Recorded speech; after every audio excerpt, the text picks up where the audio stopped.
my goodness, guys, so it totally just dawned on me. I have exactly 10 days until my big trip to Europe. It's so crazy how fast the time has come because I booked this trip 3 months ago. Now I'm trying to rack my brain and think of like everything I need to get done before I go, because it's like, it's not like I'm just going out of town, I'm going out of the country. So I want to definitely have, you know, all my ducks in order and everything ready to go. Since I did have the past few months to get ready, I would say I'm mostly ready to go, but there's still a few things to get done.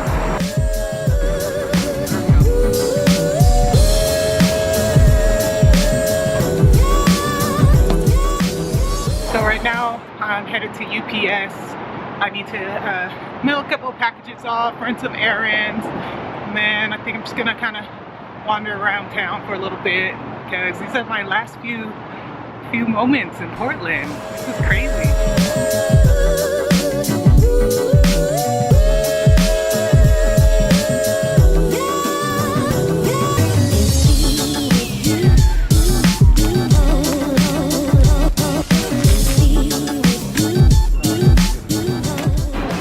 So what's interesting is that I'm going to actually be gone for 3 months.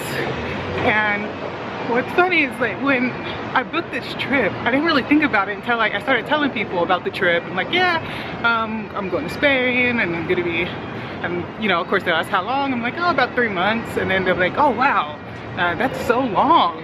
Like, and I just found that funny because after, you know, mentioning it to quite a few people and getting that same reaction, I started to realize, like, to me, like 3 months didn't seem that long at all, because it's like I'm not working a regular job and I'm not tied to, you know, anything really. So it didn't seem that big of a deal until like I was telling everyone about it.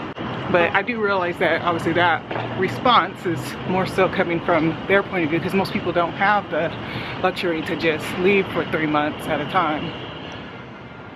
Whether that be because of like their job or because of you know, financial or family or what have you.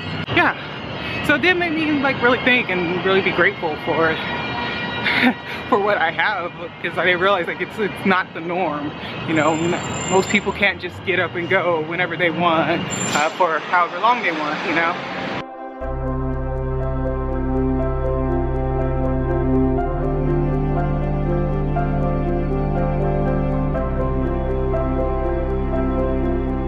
The reason I chose to go for that amount of time was honestly just because I googled, you know, what's the longest you can stay in Europe without getting any sort of special visa, and I found out that was 90 days. So I was just like, all right, I'll go for 82 days, you know, a little short of 90 days just because. And I will admit, I was actually tempted to just like do the sell everything and just leave and travel around the world for a year, maybe stay in Europe for like 3 months, and then from there go somewhere else around the world. But I guess that didn't happen. I'm still gonna have my apartment while I'm away, so I will still have to be paying rent. But I figure I'll use this trip as like kind of a tester trip, get an idea of how it is being a digital nomad without having any sort of like actual home.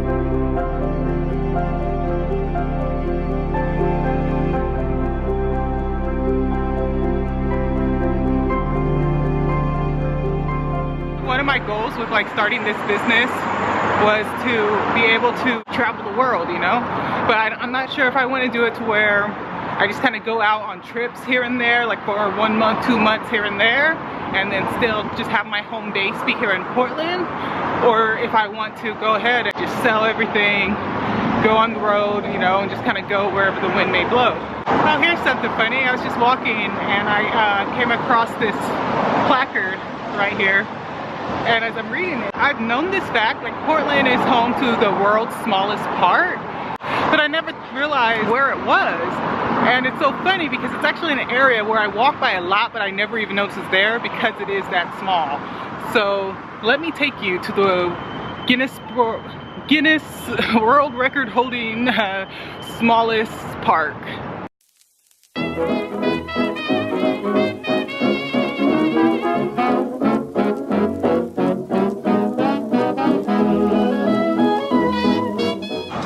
So yeah, that's pretty much it. Just that tiny little deal right there in the middle. So one of the things I am curious about with being gone for 3 months is I wonder if I'll end up getting homesick at all. I haven't done a trip this long before. Like, this will be my first overseas trip by myself, and I am curious if I'll end up yeah, missing home. Like, I've been back in Portland for a few years now, and it's grown on me, you know? Portland has always held a special place in my heart. I've always considered it home. So it'll be interesting to see as I'm out there traveling around if I'll end up reaching a point where I'm just like, I miss Portland, or, you know, I miss home. Some things I know that I'll probably miss in regards to like my apartment is my desk. Like, I have a really nice, you know, like motorized standing desk, which is a workspace that I enjoy using.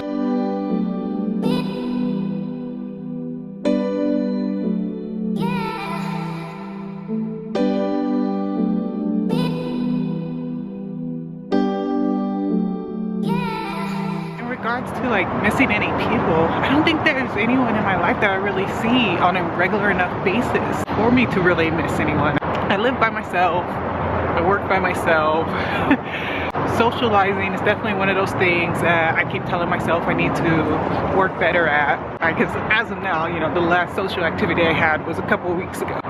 They tend to be few and far between.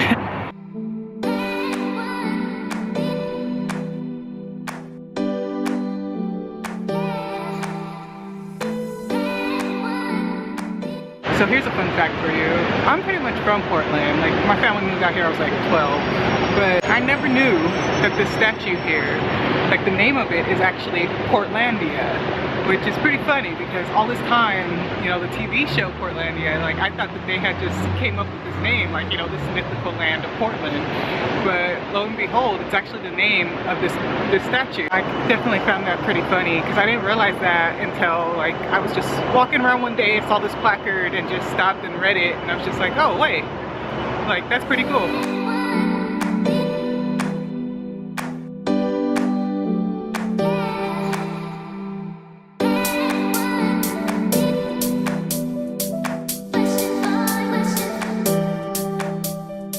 Even though I am a bit of an introvert, for some reason I find it a bit comforting living downtown and just being in the middle of the hustle and bustle of it all, where it's like, even though I'm not usually really interacting, I just really enjoy, I guess, just people watching and seeing everything and all the different types of people and sounds. And yeah, I don't know, there's definitely just something comforting about it. I'm not sure why.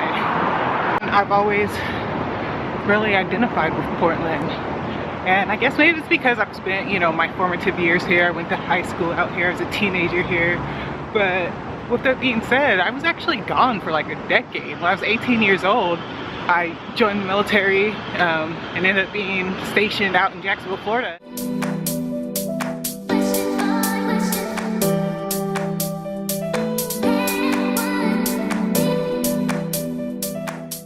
A couple years ago, I was actually about to move to LA because I was loving it out there. I met some really just awesome, amazing people, and I was enjoying just the scene and going out, and it also was nice the fact that there was a lot more to do, and that the city was, you know, LA compared to Portland is a lot more just active. There's always something going on.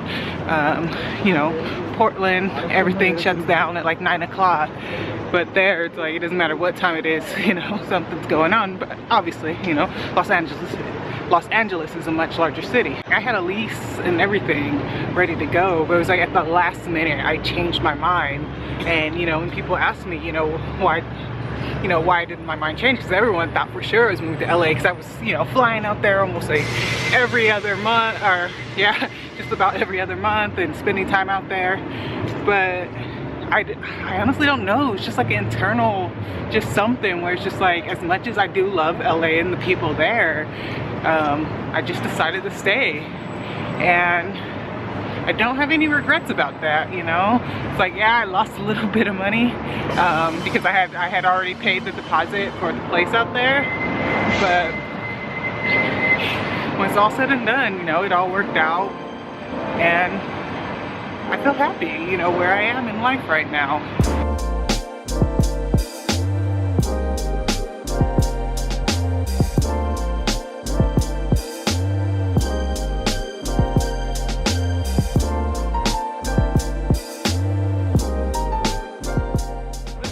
Interesting journey to see how these next few months will go, you know, being in another country, somewhere where I don't speak the language.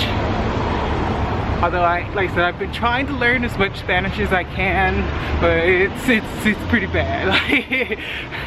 I can speak enough to survive, so I'll be alright, but unfortunately I'm not at a level to be able to hold any heartfelt conversations or, you know, to talk about, I don't know, philosophy, and I honestly don't think I even know enough to talk about the weather, but I can, you know, get food and basic directions.